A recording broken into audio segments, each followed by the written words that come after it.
बिस्मिल्लाहिर्रहमानिर्रहीम। अस्सलाम वालेकुम डियर व्यूअर्स, उम्मीद करता हूँ कि आप लोग अच्छे होंगे। आज की वीडियो में हम बेंजीन के एरोमेटिक इलेक्ट्रोफिलिक सब्स्टिट्यूशन रिएक्शंस के रेफरेंस से सल्फोनेशन ऑफ बेंजीन को डिस्कस करेंगे और हम देखेंगे कि सल्फोनेशन ऑफ बेंजीन के लिए कौन से रीजेंट्स रिक्वायर होते हैं और इसका मैकेनिज़्म क्या है और ये रिएक्शन रिवर्सिबल क्यों है। ठीक है, तो चलते हैं अपनी प्रेजेंटेशन की तरफ। As I said, sulphonation of benzene is today's topic of discussion and my name is doctor Tahir Maqbool.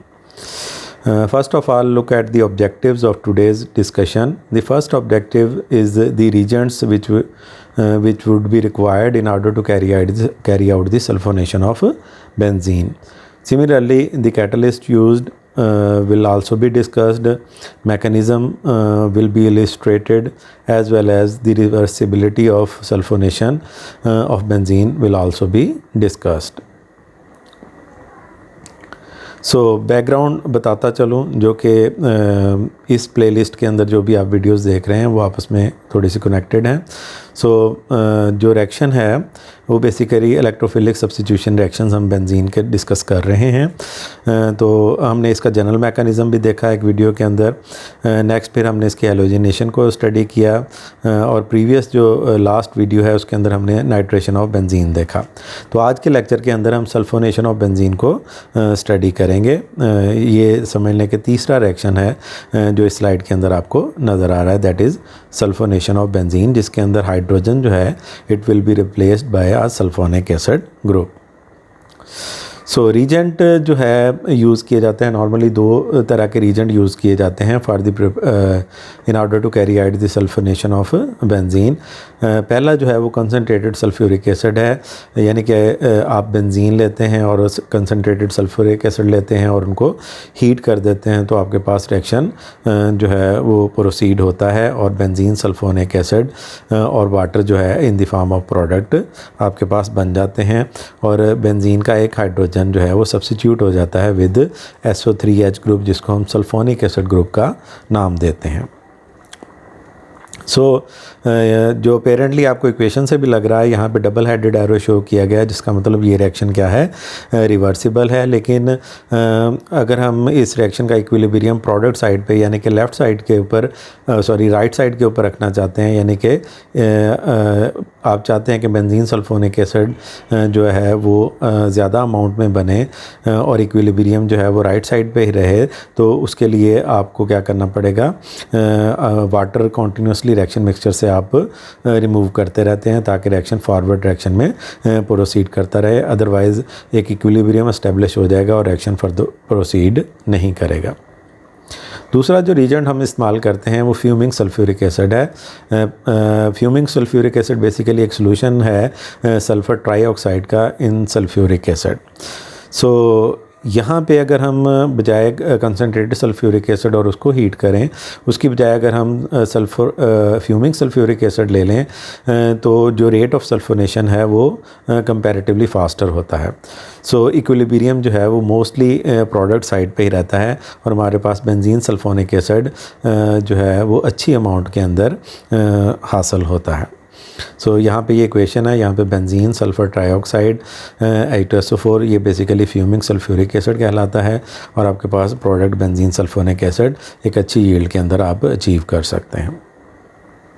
Mechanism की बात करें तो बहुत सारे प्रपोज किए जाते हैं इलेक्ट्रोफाइल जो सल्फोनेशन के अंदर हैं। बिस्मिल्लाहिर्रहमानिर्रहीम। मैकेनिज़्म के हवाले से बात करें तो दो इम्पॉर्टेंट इलेक्ट्रोफाइल है जिनको कंसीडर किया जाता है कि ड्यूरिंग मैकेनिज़्म ये इलेक्ट्रोफाइल बेसिकली क्या कर रहे होते हैं, पार्टिसिपेट कर रहे होते हैं इन रिएक्शन। तो मुख्तलिफ बुक्स के अंदर किसी बुक में अंदर सल्फोनिक एसिड SO3H पॉजिटिव को एज एन इलेक्ट्रोफाइल कंसीडर करके मैकेनिज़्म गिवन है और किसी बुक के अंदर आपको सल्फर ट्राईऑक्साइड भी मिल जाएगा। तो यहाँ पे मैंने दोनों को डिस्कस किया है और मैकेनिज़्म के अंदर भी हम इन दोनों को यूज़ करते हुए मैकेनिज़्म ड्रॉ करेंगे ताकि जो भी कन्फ्यूजन है वो रिमूव हो सके। नॉर्मली जब हम सल्फ्यूरिक एसिड यूज़ कर सकते हैं, सल्फ्यूरिक एसिड यूज़ करते हैं in the form of concentrated sulphuric acid और उसको हीट करते हैं तो दो जो सल्फ्यूरिक एसिड के मालिक्यूल हैं वो आपस में रिएक्ट करते हैं जिनमें एक सल्फ्यूरिक एसिड मालिक्यूल दूसरे सल्फ्यूरिक एसिड मालिक्यूल को क्या कर देता है, प्रोटोनेट कर देता है। आप इसे सेल्फ प्रोटोनेशन भी कह सकते हैं, ऑटो प्रोटोलाइसिस भी कह सकते हैं, यानी कि फॉर एग्जांपल यहाँ पे अगर आप देखें ये सल्फ्यूरिक एसिड जो है इसमें जो ऑक्सीजन एटम का लोन पेयर है ये दूसरे मालिक्यूल से क्या कर रहा है, प्रोटॉन एक्सेप्ट कर रहा है। तो एक मालिक्यूल सल्फ्यूरिक एसिड का एज एन एसिड एक्ट कर रहा है और दूसरा एज अ बेस एक्ट कर रहा है, जस्ट लाइक वाटर में भी आपने ये चीज़ देखी होगी। तो आपके पास यहाँ पे जो एक सल्फ्यूरिक एसिड का मालिक्यूल जो बेस के तौर पे एक्ट कर रहा है वो यहाँ पे प्रोटोनेटेड हो जाता है, जस्ट लाइक आपने नाइट्रेशन के केस में देखा होगा कि नाइट्रिक एसिड के मालिक्यूल को सल्फ्यूरिक एसिड ने प्रोटोनेट किया था। तो यहाँ पे चूँकि दोनों ही सल्फ्यूरिक एसिड के मालिक्यूल हैं तो एक प्रोटॉन एक्सेप्ट कर लेगा और एक प्रोटॉन जो है वो लूज़ कर देगा, ठीक है। हाइड्रोजन सल्फेट एनाइन बन जाएगा और यहाँ पे प्रोटोनेटेड सल्फ्यूरिक एसिड बन जाएगा। अब प्रोटोनेटेड सल्फ्यूरिक एसिड के अंदर H2O एक अच्छा लीविंग ग्रुप है जो कि आसानी से क्या कर जाता है, लीव कर जाता है, क्योंकि आप इसको हीट कर रहे हैं। तो यहाँ पे ये वाटर मॉलिक्यूल लीव करेगा और आपके पास इलेक्ट्रोफाइल सल्फोनिक एसिड जो पॉजिटिव आयन है ये जनरेट हो जाएगा। लेकिन चूँकि वाटर रिएक्शन मिक्सचर के अंदर during the generation of sulphonic acid group जो है वो प्रोड्यूस हो रहा है और आप उसको हीट भी प्रोवाइड कर रहे हैं, तो अल्टीमेटली यहाँ पे ये वाटर इस प्रोटॉन को एक्सेप्ट कर सकता है और आपका ये जो सल्फोनिक एसिड ग्रुप है ये सल्फर ट्राईऑक्साइड के अंदर क्या हो जाता है, चेंज होता रहता है। सो बहुत सारे इलेक्ट्रोफाइल मतलब जो प्रपोज़ किए जाते हैं कि वो एक्टिवली पार्टिसिपेट करते हैं in the mechanism of sulphonation. Sulphur trioxide जो है वो प्रोबेबली हम कह सकते हैं कि ये एक्चुअल इलेक्ट्रोफाइल है जो कि इस रिएक्शन के अंदर टेक पार्ट करता है, क्योंकि सल्फोनिक एसिड अगर बनेगा भी तो अंडर द रिएक्शन कंडीशंस वो किसके अंदर जा सकता है, सल्फ़र ट्राईऑक्साइड के अंदर जा सकता है। तो यहाँ पे मैकेनिज़्म है जिसके अंदर सल्फोनिक एसिड अगर ऐसा हिस्सा ले रिएक्शन के अंदर, तो फिर मैकेनिज़्म हम कैसे ड्रा करेंगे। तो यहाँ पे मैंने सल्फोनिक एसिड कैटलिस्ट जो है उसके सल्फोनिक एसिड ग्रुप को ड्रा किया है। तो सिंपल है, जब एक दफ़ा हम पहले भी ये डिस्कशन कर रहे हैं कि general mechanism of electrophilic substitution हमेशा क्या रहेगा, सेम रहेगा। डिफरेंस कहाँ तक आएगा, जनरेशन ऑफ इलेक्ट्रोफाइल तक। तो इलेक्ट्रोफाइल जब जनरेट हो जाएगा, सपोज़ यहाँ पे हम कैरी आउट करते हैं कि सल्फोनिक एसिड इलेक्ट्रोफाइल जनरेट हो गया है, तो जब ये जनरेट हो जाएगा तो benzene as a nucleophile act करेगी, पाई इलेक्ट्रॉनिक क्लाउड सल्फ़र के ऊपर अटैक करेंगे और ये कार्बन सल्फ़र बॉन्ड इस्टेब्लिश हो जाएगा। चूँकि यहाँ पे पाई बॉन्ड ब्रेक हुआ है तो ये कार्बन चूँकि इसने सल्फ़र के साथ अटैच हो गई है तो ये sp3 हाइब्रिडाइज्ड हो गई है और दूसरी जो कार्बन डबल बॉन्ड के अंदर इन्वॉल्व थी वो इलेक्ट्रॉन डेफिशिएंट हो गई या पॉजिटिवली चार्ज हो गई है। अब ये साइक्लोहेक्साडाइनाइल कार्बोकैटाइन आपको पता है कि रेजोनेंस स्टेबलाइज्ड है, ठीक है, लेकिन डेफिनेटली ये एरोमेटिक नहीं है, जबकि स्टार्टिंग मटेरियल जो है वो एरोमेटिक है। तो it has capacity to go backward as well as to lose this proton to come into the to transform into the product. दोनों सूरतों में क्या होगा, इसकी जो एरोमेटिसिटी वो क्या हो जाएगी, रीस्टोर हो जाएगी। तो बेस यहाँ पे क्या करता है, ये प्रोटॉन को क्या कर देता है, रिमूव कर लेता है और ये जो कार्बन हाइड्रोजन बॉन्ड है ये ब्रेक होता है और ये बॉन्ड यहाँ शिफ्ट हो जाता है, जिसके नतीजे के तौर पे जो रिंग की एरोमेटिसिटी है वो क्या हो जाती है, रीस्टोर हो जाती है। अब यहाँ पे हम सल्फ़र ट्राईऑक्साइड जो है उसको कंसीडर करके भी मैकेनिज़्म जो है वो ड्रा कर सकते हैं। अब यहाँ पे सल्फोनिक एसिड की बजाय सल्फ़र ट्राईऑक्साइड को शो किया गया है। तो मेथड वही है, इलेक्ट्रोफाइल जनरेट हो गया, सल्फ़र इलेक्ट्रॉन डेफिशिएंट है, ये पाई इलेक्ट्रॉनिक क्लाउड सल्फ़र के ऊपर अटैक करेगा और ये डबल बॉन्ड शिफ्ट हो जाएगा ऑक्सीजन के ऊपर, तो आपके पास ये साइक्लोहेक्साडाइनाइल कैटाइन इंटरमीडिएट बन जाएगा। ठीक हो गया, आपको पता है ये रेजोनेंस स्टेबलाइज्ड है। नेक्स्ट स्टेप के अंदर जो हाइड्रोजन सल्फेट आयन है, याद है during the generation of electrophile ये जनरेट हो जाता है हाइड्रोजन सल्फेट।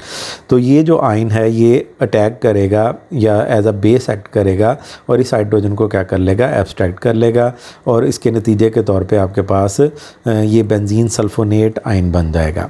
ये बात याद रहे कि ये जो स्टेप है ये स्लो स्टेप होगा, क्योंकि यहाँ पे रिएक्टेंट आपकी एरोमेटिक है और प्रोडक्ट आपकी क्या है, एरोमेटिक नहीं है। जबकि ये जो सेकेंड स्टेप स्टेप है इसके अंदर रिएक्टेंट आपका एरोमेटिक नहीं है, जबकि प्रोडक्ट आपकी क्या है, एरोमेटिक है। तो अल्टीमेटली ये जो रिएक्शन है ये क्या होगा, फास्ट होगा। तो पहले वाला स्टेप आपका रीडिटर्मिनिंग स्टेप कहलाएगा, जबकि ये वाला फास्ट स्टेप कहलाएगा। ठीक हो गया। और बेंजीन सल्फोनेट जैसे ही बनेगा रिएक्शन मिक्सचर के अंदर, आपको पता है सल्फ्यूरिक एसिड मौजूद है, तो फौरी तौर पे क्या करेगा, इसको क्या कर देगा, प्रोटोनेट कर देगा। ये स्टेप भी फास्ट होगा और आपके पास प्रोडक्ट बेंजीन सल्फोनिक एसिड बन जाएगी। तो आइदर आप सल्फर ट्राइऑक्साइड लेके मैकेनिज़्म ड्रा कर दें या सल्फोनिक एसिड लेके मैकेनिज़्म ड्रा कर दें, दोनों ही एक्सेप्टेबल हैं और दोनों के अंदर क्या बनेगी, सेम प्रोडक्ट बनेगी। और दोनों के अंदर जो पहला स्टेप है वो क्या होगा, स्लो स्टेप होगा या रेट डिटर्मिनिंग स्टेप होगा।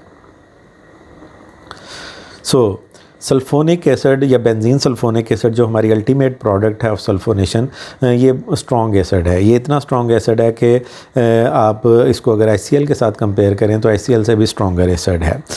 पीके वैल्यू इसकी देख लें, -0.60 है, यानी कि बेंजीन सल्फोनिक एसिड की पीके वैल्यू नेगेटिव में है। नेगेटिव का मतलब ये लोअर वैल्यू है, लोअर वैल्यू का मतलब ये स्ट्रॉन्गर एसिड है। उसकी रीज़न क्या है, जब भी हम कहते हैं कि कोई एसिड स्ट्रॉन्गर है तो इसका मतलब क्या होता है कि हम कह रहे हैं कि उसका कॉन्जुगेट बेस लेबल है। तो यहाँ पे जो बेंजीन सल्फोनेट आइन है ये कॉन्जुगेट बेस क्या है, बहुत ज़्यादा स्टेबल है। क्यों स्टेबल है, क्योंकि नेगेटिव चार्ज जो है it can delocalise over 3 oxygen atom. ठीक है, आपको पता है कि ये नेगेटिव चार्ज इस पाई बॉन्ड के भी इनकॉन्जुगेशन है, इस पाई बॉन्ड के भी इनकॉन्जुगेशन है, और इस रिंग के साथ अगर हम देखें तो ये दोनों जो डबल बॉन्ड या ऑक्सीजन है ये भी इनकॉन्जुगेशन है। तो दूसरे लफ्ज़ों में ये नेगेटिव चार्ज इन 3 ऑक्सीजन के ऊपर क्या हो सकता है, डीलोकलाइज हो सकता है। ठीक है, तो इन 3 ऑक्सीजन के ऊपर इस नेगेटिव चार्ज की जो डेंसिटी है इन 3 ऑक्सीजन के ऊपर लाई होने की वजह से ये क्या हो जाता है, स्टेबल हो जाता है। तो कॉन्जुगेट बेस जितना ज़्यादा स्टेबल होता है उतना ही एसिड क्या होता है, ज़्यादा स्ट्रॉन्गर होता है। तो रीज़न वही है, the stability of conjugate base. 3 electron withdrawing oxygen atom जो है वो उस नेगेटिव चार्ज को डिस्पर्स कर देते हैं और वो इस हाइड्रोजन के लिए इसको दोबारा हासिल करना और रिवर्स डायरेक्शन में जाना क्या हो जाता है, बहुत मुश्किल होता है। इस वजह से जो है जो आपका मॉलिक्यूल है वो आयोनाइज स्टेट के अंदर ही रहता है। दूसरे लफ्ज़ों में एसिड क्या होता है, हाईली स्ट्रॉन्ग होता है। अब सल्फोनिक एसिड जो है, आपको पता है स्ट्रॉन्ग एसिड हम पहले बात कर रहे हैं, इनको अगर हमने रिएक्शन मिक्सचर से आइसोलेट करना हो, फॉर एग्जांपल आपने बेंजीन को सल्फ्यूरिक एसिड से, चाहे वो फ्यूमिंग सल्फ्यूरिक एसिड है या कंसनट्रेटेड सल्फ्यूरिक एसिड है, दोनों में से जो भी आपने यूज़ किया आपने रिएक्शन कैरी आउट कर लिया, तो रिएक्शन मिक्सचर से प्रोडक्ट को आप ईज़िली आइसोलेट कर सकते हैं by adding excess of sodium chloride, और वो सोडियम क्लोराइड उसके साथ रिएक्ट कर जाएगा। तो आपके पास क्रिस्टलाइन फॉर्म में जो सोडियम बेंजीन सल्फोनिक एसिड है वो आसानी से आप उसको रिकवर कर सकते हैं। तो ये वही रिएक्शन जो अभी डिस्कस कर रहे हैं कि benzene sulphur trioxide sulphuric acid, आपका बेंजीन सल्फ्यूरिक एसिड प्रोडक्ट बन गई। जैसे प्रोडक्ट बनी आपने उसके अंदर सोडियम क्लोराइड डाला और क्रिस्टलाइन सोडियम बेंजीन सल्फोनेट को अलहदा कर लिया। अब आपको पता है ज़्यादातर जो कंपाउंड्स हैं वो सोडियम क्लोराइड के साथ रिएक्ट नहीं करते, लेकिन ये रिएक्ट करके साल्ट बना देता। अब हमने बात की है कि सल्फोनिक एसिड या सल्फोनेशन जो है बेंजीन की अगर हम करते हैं तो ये रिएक्शन रिवर्सिबल रिएक्शन होता है। दूसरे लफ्ज़ों में ये बैकवर्ड डायरेक्शन में भी चला जाता है। बिल्कुल शुरू में इसकी इक्वेशन मैंने आपको एक्सप्लेन की थी। So sulphonation of benzene is reversible reaction. इसका मतलब ये है कि अगर आप बेंजीन सल्फोनिक एसिड बना लें और आप कहेंगे वो मुझसे तो गलती होगी, मैंने तो नहीं बनाना था, तो आप इसको दोबारा बेंजीन के अंदर लेके जा सकते हैं। तो इसके लिए आपको करना क्या पड़ेगा कि आप बेंजीन सल्फोनिक एसिड लेंगे, डिल्यूट एसिड लेंगे, वाटर मतलब वाटर एज अ सॉल्वेंट, उसके अंदर कोई एसिड डाल देंगे, एक डिल्यूट सोल्यूशन बनाएंगे और बेंजीन सल्फोनिक एसिड उसके अंदर डाल के उसको हीट करेंगे, तो आपका रिएक्शन बैकवर्ड डायरेक्शन के अंदर क्या हो जाएगा, प्रोसीड कर जाएगा। ये आपकी प्रोडक्ट है जो सल्फोनेशन की है। अगर आप इसको डिल्यूट एसिड और 100 डिग्री सेल्सियस के ऊपर उसे बॉयल कर दें तो आपके पास बेंजीन आपकी दोबारा क्या हो जाएगी, रिकवर हो जाएगी। तो दूसरे लफ्ज़ों में सल्फोनेशन से आप जो बेंजीन सल्फोनिक एसिड है उससे सल्फोनिक एसिड ग्रुप को क्या कर सकते हैं, निकाल भी सकते हैं। अब ये जो अपेरेंटली तो ये लिमिटेशन लगती है, लेकिन ये बहुत सारे सिंथेटिक जो ऑर्गेनिक केमिस्ट हैं उनके लिए ये लिमिटेशन नहीं है, बल्कि वो इसको एज अ टूल इस्तेमाल करते हैं, क्योंकि सल्फोनिक एसिड ग्रुप जो है वो मेटा डायरेक्टिंग ग्रुप है और हम मतलब इसको इस्तेमाल करके कोई और सब्स्टिट्यूएंट मेटा पोजीशन पे आराम से लगा सकते हैं और बाद में इस ग्रुप से हम क्या कर सकते हैं, जान छुड़ा सकते हैं।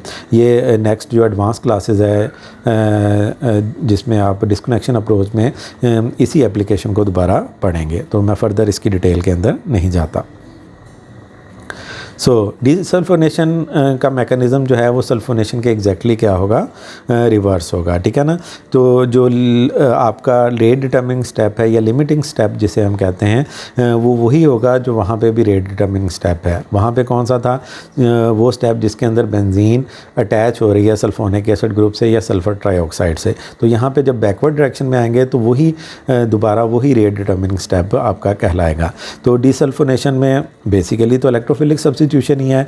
अब यहाँ पे क्या होगा, आपका H पॉजिटिव जो है सल्फोनिक एसिड को क्या कर रहा होगा, रिप्लेस कर रहा होगा, सब्स्टिट्यूट कर रहा होगा। तो यहाँ पे वैसे ही मैकेनिज़्म प्रोसीड करेगा लेकिन बैकवर्ड डायरेक्शन में, कि अब यहाँ पे डबल बॉन्ड जो है अटैक करेगा हाइड्रोजन के ऊपर एज एन इलेक्ट्रोफाइल और फिर सल्फोनिक एसिड ग्रुप लीव कर जाएगा और हाइड्रोजन इसकी जगह पे रिस्टोर हो जाएगा और बेंजीन आपके पास दोबारा रिकवर हो जाएगी। सल्फोनेशन या डीसल्फोनेशन की एनर्जेटिक्स की बात कर लेते हैं। तो मैकेनिज़्म के हवाले से हमने बात की कि जो रिएक्शन रिवर्सिबल होते हैं वो क्या करते हैं, ईच स्टेप को रीट्रेस करते हैं। इसको हम प्रिंसिपल ऑफ माइक्रोस्कोपिक रिवर्सिबिलिटी का नाम देते हैं। The mechanism of reaction in the reverse direction must retraced each step of the mechanism in the forward direction in microscopic detail, ठीक है। ये उस प्रिंसिपल की स्टेटमेंट है जो मैंने आपकी सहूलत के लिए यहाँ पे लिखी है। तो इसका मतलब क्या है कि जैसे हम आगे प्रोसीड किए हैं वैसे ही हमने बैकवर्ड डायरेक्शन में प्रोसीड करना है। यहाँ जाते हुए पहला स्टेप, वहाँ से आते हुए यहाँ पे क्या होगा, लास्ट स्टेप होगा। लेकिन अगर हम कहते हैं कि सपोज मल्टी स्टेप रिएक्शन है, इसके अंदर 2 स्टेप या 3 स्टेप हैं और एक स्टेप क्या है आपका रेट डिटर्मिनिंग या स्लो स्टेप है, तो फॉरवर्ड डायरेक्शन में भी वही रेट डिटर्मिनिंग स्टेप होगा, वही स्लोअर स्टेप होगा और बैकवर्ड डायरेक्शन में भी वही रेट डिटर्मिनिंग स्टेप या स्लोअर स्टेप होगा, ठीक है। तो यहाँ पे अगर हम देखें तो ये एनर्जी बैरियर हमने यहाँ पे याद है जनरल मैकेनिज़्म, अगर किसी को भूल गया है तो दोबारा जाके वो वीडियो देख ले जिसके अंदर हमने एरोमेटिक इलेक्ट्रोफिलिक सब्स्टिट्यूशन रिएक्शन का जनरल मैकेनिज़्म जो है वो डिस्कस किया था। तो उसके अंदर मैंने ये डायग्राम डिस्कस की थी जिसके अंदर यहाँ पे मैंने ट्रांजिशन स्टेट को भी डिस्कस किया था। तो पहला स्टेप ये जो हमने तय किया था कि ये हमारा क्या है, रेट डिटर्मिनिंग स्टेप है। तो दोनों सूरतों में, क्योंकि यहाँ पे जो ट्रांजिशन स्टेट बनती है वो एक ऐसी ट्रांजिशन स्टेट होती है जिसके अंदर इस कार्बन और इस कार्बन के दरमियान जो डबल बॉन्ड है वो ब्रेक भी हो रहा होता है, मेक भी हो रहा होता है। ये कार्बन सल्फ़र बॉन्ड मेक भी हो रहा होता है, ब्रेक भी हो रहा होता है, ठीक है ना। तो ये जो एनर्जी बैरियर है ये हाईएस्ट एनर्जी बैरियर है जिसको अगर फॉरवर्ड डायरेक्शन में जाना है तब भी इसको समझ लें कि क्रॉस करना है और अगर बैकवर्ड डायरेक्शन में जाना है तब भी इस एनर्जी बैरियर को क्रॉस करेंगे, तभी जो है आप दोबारा बेंजीन के अंदर आ सकते हैं। So the transition state for rate determining step in the forward direction and for the rate determining step in the reverse direction दोनों के अंदर क्या होगी, सेम होगी और उसकी एनर्जी भी क्या होगी, सेम होगी। तो ये जो प्रिंसिपल ऑफ माइक्रोस्कोपिक रिवर्सिबिलिटी है उसको जस्टिफाई करती है ये जो एनर्जी डायग्राम है, ठीक है। तो बैकवर्ड डायरेक्शन में अब आपका बेंजीन सल्फोनिक एसिड जो है वो रिएक्टेंट होगा और इलेक्ट्रोफाइल जो है वो H पॉजिटिव होगा और फॉरवर्ड डायरेक्शन के अंदर बेंजीन आपका रिएक्टेंट होगा और सल्फोनिक एसिड आपका क्या होगा, इलेक्ट्रोफाइल होगा। बाकी जो स्टेप्स हैं वो क्या रहेंगे, सेम ही रहेंगे, लेकिन उनकी डायरेक्शन क्या हो जाएगी, रिवर्स हो जाएगी, ठीक है। सो सल्फोनेशन पहले जो 2 रिएक्शन पढ़े हमने, हेलोजिनेशन पढ़ा, नाइट्रेशन पढ़ा, दोनों रिवर्सिबल नहीं है। लेकिन जो सल्फोनेशन है वो क्या है, रिवर्सिबल रिएक्शन है क्योंकि ये दोनों डायरेक्शन के अंदर प्रोसीड करता है और आप थोड़ा सा इसको अगर डिल्यूट एसिड डाल के हीट करें तो आप सल्फोनिक एसिड ग्रुप जो है उससे क्या कर सकते हैं, जान छुड़ा सकते हैं।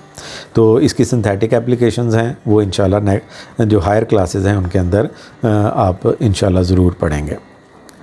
So as far as sulfonation and desulfonation is concerned, today's presentation is over. Thank you so much for your time and watching this video. If you got any question, you can ask me in the comments. Don't forget to subscribe my channel and press the bell icon as well. Allah Hafiz, fi amanillah.